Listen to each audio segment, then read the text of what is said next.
لیکن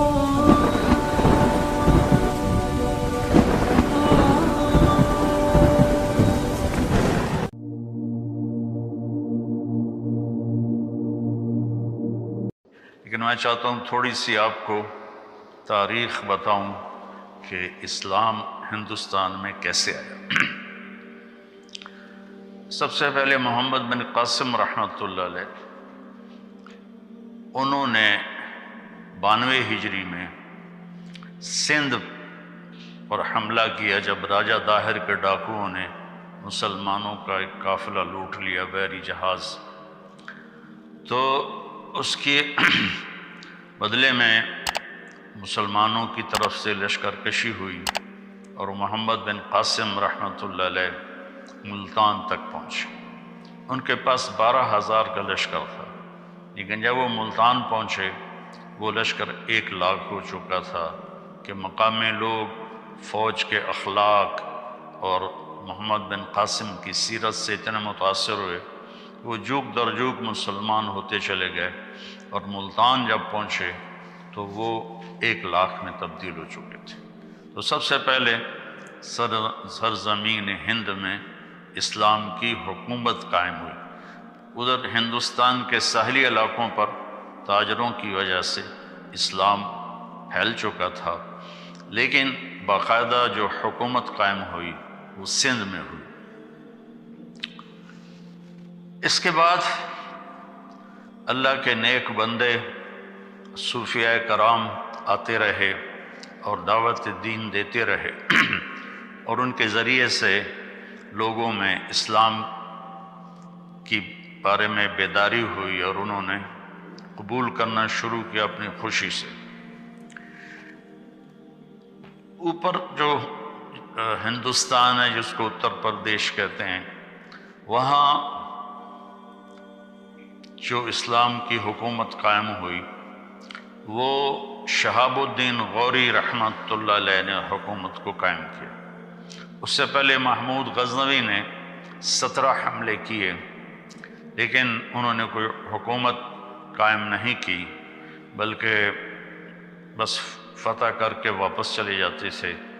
البتہ بھیرا تک، ملتان تک انہوں نے اپنی حکومت کو وسیع کیا، کہ اس وقت ملتان میں ایک کافر طبقہ تھا جو کہتا ہم مسلمان ہیں، قرامطہ، لیکن وہ بہت ہی گندے سفاک لوگ تھے، تو ان کو محمود غزنوی نے صاف کیا۔ پھر 1191 صدی میں ہندوستان کا سب سے بڑا حکمران پرتھوی راج تھا۔ ہندوستان میں راجے مہاراجے بہت سارے تھے، صرف 2 کی حکومت قائم ہوئی پورے ہندوستان پر، ایک جلال الدین اکبر اور ایک اورنگزیب عالمگیر۔ تو 1190 میں شہاب الدین غوری اور پرتھوی راج کی لڑائی ہوئی تراوڑی کے میدان میں، جس میں شہاب الدین غوری کو شکست ہوئی اور وہ زخمی ہو کر گر رہا تھا۔ پیچھے سے ایک ترک سپاہی نے اپنے گھوڑے سے چھلانگ لگائی اور ان کو یوں پکڑا اور گھوڑا لے کر وہ لشکر کو چیرتا ہوا نکل گیا، جان بچ گئی۔ اس کے بعد وہ سارا سال بستر پہ نہیں سویا، اور جو بھاگے تھے ان کو بڑی سزائیں دی اس نے۔ پھر 1191 میں وہ اپنا لشکر لے کر دوبارہ نکلا، اور اسی میدان میں آ ٹھہرا جہاں پہلی جنگ ہوئی تھی۔ تو پرتھوی راج اس دوران تیاری کے بغیر مطمئن رہا کہ میں نے شکست دے دی ہے، میرا کوئی کیا بگاڑ سکتا ہے، تو وہ اس میں تھوڑی سستی آ گئی۔ جب لشکر آمنے سامنے ہوئے تو پرتھوی راج نے کہا تم چلے جاؤ ورنہ تمہارا یہی حال کروں گا جو پہلے کیا تھا۔ تو شہاب الدین غوری نے اپنا لشکر ہٹا لیا اتنی دور تک کہ وہ نظر آنا بند ہو گیا، اور پھر صبح سے پہلے اس نے اپنے لشکر کو حملے کا حکم دیا۔ اس وقت پرتھوی راج کا لشکر اپنی پوجا پاٹ میں تھا، تو انہوں نے حملہ کیا، تو اس میں پرتھوی راج قتل ہوا اور ان کو شکست ہوئی۔ اس کی عمر 42 سال تھی۔ تو پھر شہاب الدین غوری رحمہ اللہ تعالی اجمیر گئے کہ دہلی گئے، وہاں اپنی پوری ایک ٹیم بنائی، اور قطب الدین ایبک ان کا غلام تھا، شہاب الدین غوری کی اولاد نہیں تھی، تو انہوں نے قطب الدین ایبک کو اپنا غلام بنایا ہوا تھا۔ تو انہوں نے اپنا پایا تخت لاہور بنایا، اور دہلی میں التمش تھا ان کا غلام، اس کو بٹھایا، اور ملتان میں ناصر الدین قباشہ تھا، اس کو بٹھایا۔ شہاب الدین غوری واپس افغانستان جا رہے تھے، راستے میں چکوال کے قریب رات میں وہاں کے مقامی لوگ گکھڑ تھے، انہوں نے حملہ کیا اور اس میں شہاب الدین غوری شہید ہو گئے۔ تو قطب الدین بھی کوئی زیادہ حکومت نہیں کر سکے، 4 سال حکومت کی اور ان کا انتقال ہو گیا۔ میں جب لاہور پڑھتا تھا سینٹرل ماڈل اسکول، تو انار ریلی کے پیچھے ایک گلی تھی، وہاں سے گزرتے تو ایک قبر جس میں محلے والے کوڑا پھینکتے تھے وہ قبر ہوتی تھی، تو ایک دفعہ غور سے پڑھا تو وہ قطب الدین ایبک کی قبر تھی۔ پھر ضیاء الحق مرحوم نے اسے وسیع کیا اور مکان خرید کے ڈھا کے بڑا اچھا خوبصورت ان کا مقبرہ بنایا۔ اس کو خاندان غلامہ کہتے ہیں۔ پہلا خاندان جس نے حکومت کی وہ خاندان غلامہ ہے، کہ اصل غلام تھے سارے اور حکومت میں آ گئے تو خاندان غلامہ کہتے ہیں۔ التمش اتنا نیک آدمی تھا، جب خواجہ قطب الدین بختیار کاکی کا انتقال ہوا تو انہوں نے وصیت کی میرا جنازہ وہ پڑھائے جس کی تہجد فوت نہ ہوئی ہو اور جس کی عصر کی سنتیں فوت نہ ہوئی ہوں، میرا جنازہ وہ پڑھائے۔ تو سناٹا چھا گیا، میت سامنے اور کوئی نکلتا ہی نہیں، چونکہ عصر کی سنتیں تو غیر موقدہ ہیں، کوئی پڑھے نہ پڑھے۔ تو جب کوئی بھی نہیں نکلا تو پھر ایک آدمی منہ لپیٹے ہوئے روتا ہوا باہر نکلا کہ میرے پیر نے میرا راز فاش کر دیا۔ وہ سلطان التمش تھا جس نے جنازہ پڑھایا کہ میری نہ کبھی عصر کی سنتیں قضا ہوئی ہیں نہ تہجد قضا ہوئی ہے۔ ان کے پاس ایک دفعہ غلاموں کی ایک جماعت لائی گئی، تو انہوں نے 19 غلام سلیکٹ کیے اور 20واں چھوڑ دیا، اس کا قد بھی چھوٹا تھا اور شکل بھی اچھی نہیں تھی، باقی 19 اس نے خرید لی۔ تو وہ غلام جس کو انہوں نے رد کیا، اس نے کہا بادشاہ سلامت آپ نے یہ غلام کس لیے خریدے ہیں؟ کہنے لگے اپنے لیے۔ کہ مجھے اللہ کے لیے خرید لو۔ تو اس کو یہ جواب بڑا پسند آیا اور اس نے اس کو بھی خرید لیا۔ اس کا نام تھا غیاث الدین۔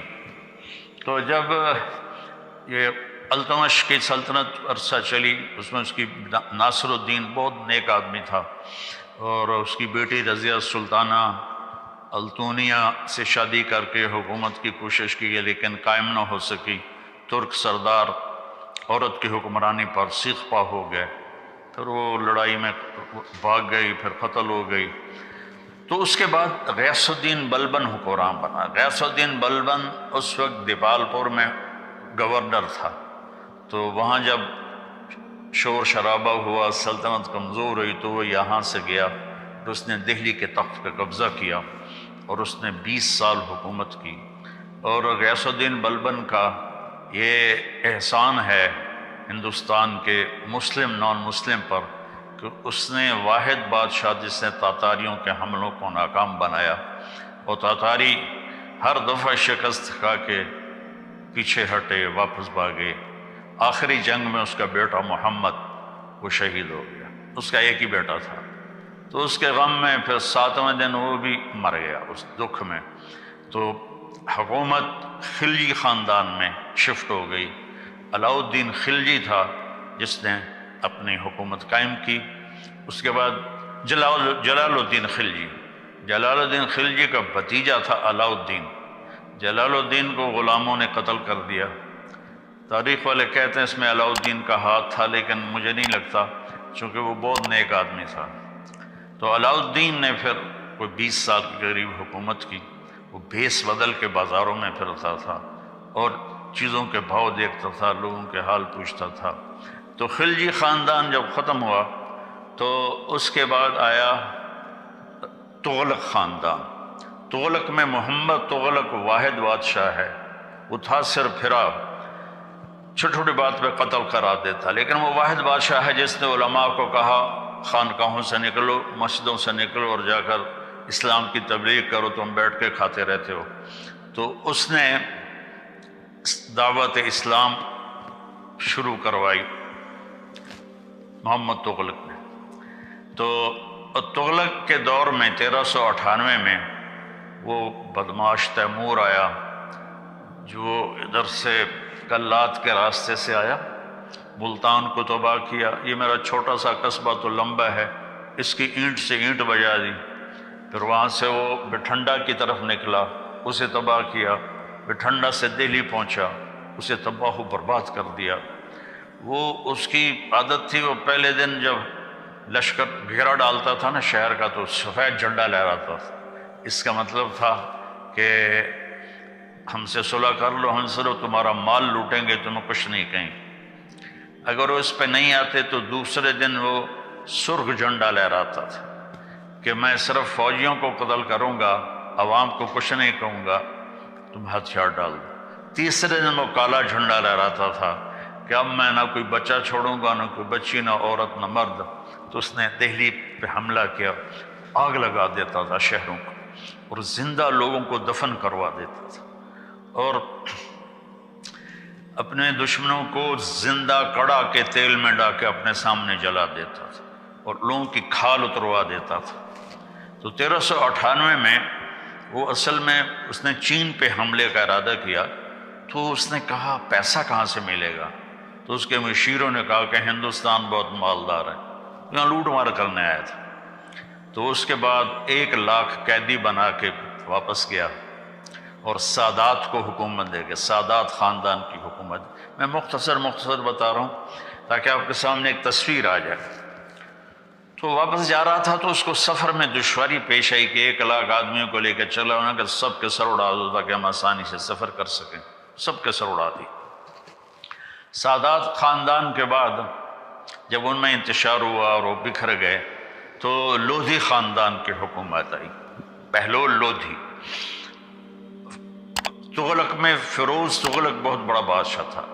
یہ جو مقبرہ بنا ہوا ہے ملتان میں شاہ رخ العالم رحمۃ اللہ علیہ کا، یہ فیروز نے اپنے لیے بنوایا تھا، لیکن جب شاہ رخ العالم کا انتقال ہوا تو اس نے کہا ان کو یہاں دفن کیا جائے۔ تو وہ علم دوست تھا، علماء کی قدر کرتا تھا۔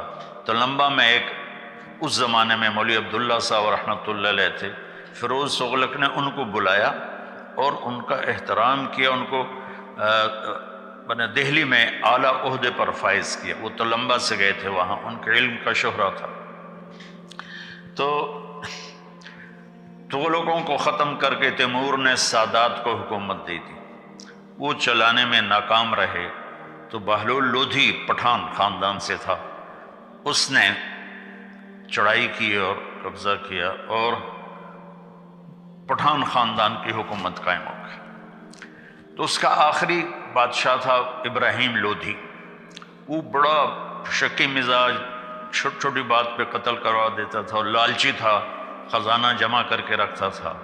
تو لاہور کا جو اس کا صوبے دار تھا، گورنر تھا، اس نے بابر کو دعوت دی کہ تم آؤ اور آ کر دہلی پر حملہ کرو، ہم تمہاری مدد کریں گے۔ تو 1526 میں پھر بابر آیا اور اس نے پانی پت کے میدان میں پہلی لڑائی ہوئی۔ اس میں بابر کے ساتھ صرف 12,000 فوج تھی اور ادھر ابراہیم کے پاس 1,00,000 کی فوج تھی۔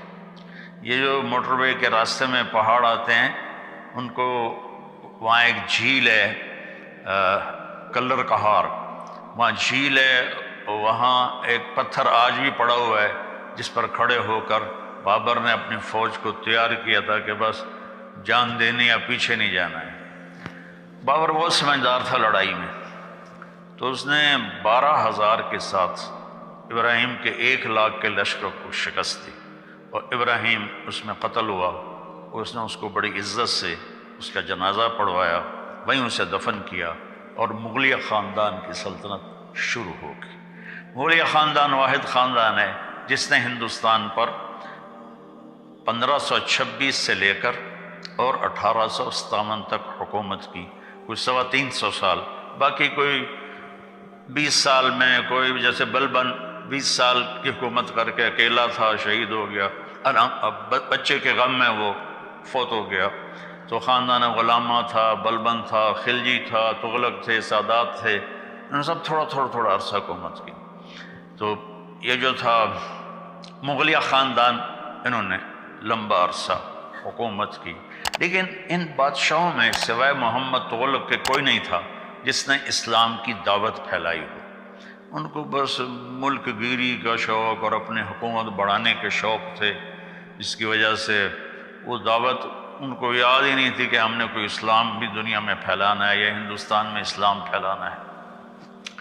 تو پھر بابر سے لے کر بہادر شاہ ظفر تک 1857 میں یہ جو جنگ آزادی ہوئی، اصل تو اس سے پہلے ہی مغلیہ سلطنت ختم ہو گئی تھی شاہ عالم ثانی کے دور میں، اور میں حیران ہوں کہ انگریز آئے اور جہانگیر سے ملے، اس کے سر تاجر لوگ، اس کے سر میں درد ہوتا تھا بہت، تو انہوں نے، اب ہماری دیسی دواؤں میں کوئی ایسی دوا نہیں جو سر درد کو فوری ٹھیک کرے، انہوں نے اس کو اپنی وہ گولی دی، وہ ایک دم ٹھیک ہو گیا۔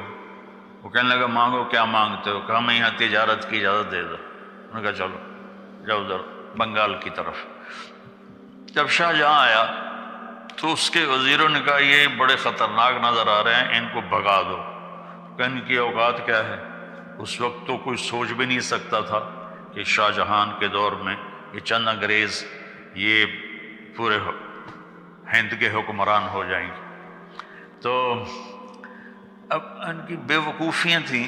شاہ جہان کی بیوی تھی ممتاز محل، اس کا 14واں بیٹا پیدا ہوا، تو وہ اس میں درد ذہ میں وہ فوت ہو گئی، اور مرتے ہوئے اس نے کہا میرا ایسا مقبرہ بنانا کہ دنیا میں کسی کا ایسا مقبرہ ہی نہ ہو۔ تو اس نے اس وقت کے 30 کروڑ سونے کے سکے اس مقبرے پر لگائے بنانے میں، وہ آج کے کھربوں روپے بن جاتے۔ اس سے تو پتہ نہیں وہ لوگوں کی فلاحی کام کتنے کر سکتا تھا، کتنے کام کروا سکتا تھا۔ اور جہانگیر سے زوال شروع ہوا کہ جہانگیر نے دکن میں حکومت تھی عادل شاہی، تو جہانگیر کو تھا کہ میں سارا ہندوستان فتح کروں، اکبر عادل شاہی کو فتح نہیں کر سکا تھا۔ تو جہانگیر وہاں 25 سال وہاں بیٹھا رہا اور دہلی کا پایا تخت چھوڑ دیا، وہیں اس کی موت ہوئی، وہیں اس کی قبر بنی، ویران قبر ہے، کوئی جاتا ہی نہیں ہے، کسی کو پتہ ہی نہیں ہے یہ عالمگیر ہے جس نے 50 برس ہندوستان پہ حکومت کی۔ اس کے بعد زوال شروع ہو گیا، اور آہستہ آہستہ آہستہ آہستہ آہستہ آہستہ ادھر 1757 میں انگریزوں نے سراج الدولہ کو شکست دی۔ سراج الدولہ رات عورتوں کے رقص دیکھتا تھا اور دن میں 12 بجے اٹھتا تھا، اور لارڈ کلائیو جو تھا وہ تہجد میں گھوڑے پہ سوار ہوتا تھا اور دن ڈوبنے پر گھوڑے سے اترتا تھا۔ تو ایسے لوگ کہاں کامیاب ہو سکتے ہیں؟ تو اس نے صرف 3000 کے لشکر کے ساتھ 50,000 کے لشکر کو شکست دی، اس میں میر جعفر ساتھ مل گیا تھا۔ مزے کی بات یہ ہے کہ اس نے جو لیے فوجی وہ ہندو فوجی تھے، یعنی کوئی ہندو کوئی مسلمان، ہندوستان کی فوج سے ہندوستان کو فتح کیا۔ انگریز تو بہت تھوڑے سے تھے، تو انہوں نے ان کو منظم کیا، اور اس وقت وہ ایڈوانس ہو چکے تھے، توپ خانہ تھا، تو وہ ان کی توپوں نے لشکر میں تباہی مچا دی سراج الدولہ کی۔ تو پھر جو آخری امید تھی ہندوستان میں اسلامی حکومت کو، ٹیپو سلطان تھے، وہ 1831 میں شہید ہو گئے لڑائی میں۔ اور یعنی دکھ کی بات ہے کہ اس لڑائی میں نظام حیدرآباد دکن کا جو نظام تھا وہ انگریزوں کے ساتھ اپنی فوج لے کر سلطان ٹیپو پہ حملہ کرنے آیا تھا۔ تو وہ اللہ اس کی درجات بلند فرمائے گا، شیر کی ایک دن کی زندگی گدڑ کی 100 سالہ زندگی سے بہتر ہے۔ اس کو ایک اسکاٹ لینڈ کا سپاہی تھا، اس نے قتل کیا تھا، اس کا مجسمہ اب بھی وہاں ایڈنبرا میں بنا ہوا ہے۔ تو اس وقت وہ جنرل ہنگسر، یہ ہیری تھا، مجھے نام میں شک پڑ رہا ہے، اس نے کہا اب ہندوستان ہمارا ہے، اس 1831 میں۔ پھر وہ شاہ عالم ثانی کے دور میں دہلی پر آ گئے، اور شاہ عالم ثانی کی حکومت صرف محل میں تھی اور قلعے میں تھی۔ 1857 کی جنگ آزادی ہوئی، وہ ایک غدر تھا، اور اس میں انہوں نے بہت ظلم کیے، اور کوئی منظم نہیں تھا، کسی قسم کی کوئی ترتیب نہیں تھی، تو انہوں نے دلی میں لوٹ مار مچا دی۔ تو ایسے کہاں لڑ سکتے تھے؟ تو پھر انگریز آئے اور انہوں نے دوبارہ اس پر قبضہ کیا، اور 1857 سے لے کر 1947 تک انگریز حکمران آئے، اور انہوں نے اپنے نظام تعلیم جاری کیا۔ یہاں جو بھی تبدیلیاں لے کر آئے وہ بعد میں ہندوستان والے، پاکستان والوں کے لیے بڑی مفید ثابت